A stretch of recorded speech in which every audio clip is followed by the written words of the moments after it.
What's up, YouTube? Capital G. Gonna talk about Peter Gross's Chaos Dragon deck that he just won the YCS in France with.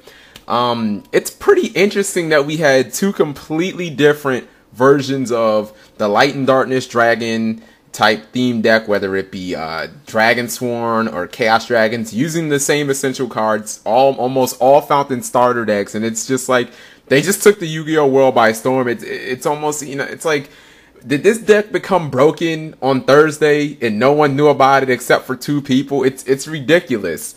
But you can obviously see the key differences between his deck and Alexander Reed's deck that he got second at YCS Dallas. Let me go over the deck list right quick.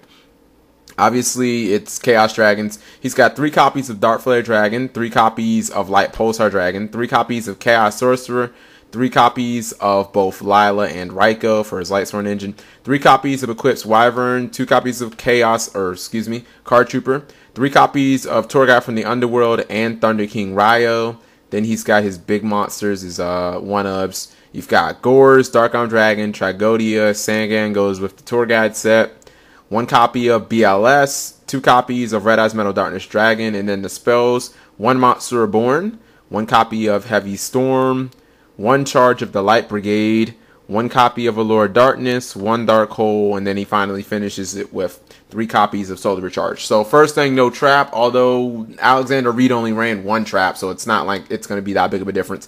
The first thing that jumped out to me was this is a more stun-based deck, in my personal opinion. This looks like it's a lot less, like the speed of this deck I wouldn't imagine would come close to Alex Reed's deck, because, he's running a lot more mill cards, he's running Lumina, he's running Aaron, more monsters that can mill, stuff like that.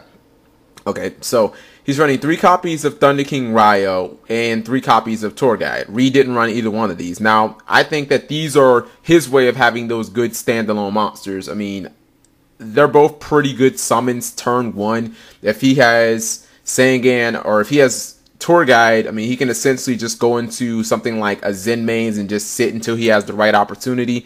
Again, turn 1 Thunder King is really good if you go first. It blocks off a whole hell of a lot of plays.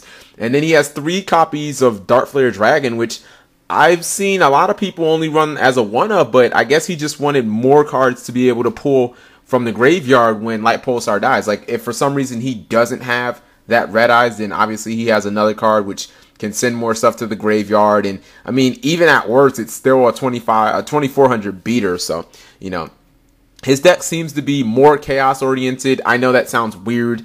I guess I would say Twilight would be just light and dark monsters together, but more chaos would be the chaos monsters. His deck is more chaos oriented, which I think is definitely good right now, because chaos not only gets rid of the Shining, but it gets rid of Grass City Bitch. So, definitely a card that you don't want constantly returning. When you can get rid of those cards permanently, you can do them essentially, for free, have a free +1. It's definitely going to be a good thing. You're definitely going to be put in a position where you're going to win most of those times when Chaos Sorcerer hits the field. Same thing with BLS. I think people are starting to realize that the magic number for Red Eyes Metal Darkness Dragon is 2. Both of these decks ran 2 copies, so, I don't really consider that a coincidence. Now, Peter Gross ran 16 lights and 15 darks. Alex Reed ran 18 lights and 12 darks. So you're starting to see that just the monster count alone needs to be about 30 light and dark monsters, so that one of the main cards in this deck, Light Pulsar Dragon, is just always live. I mean,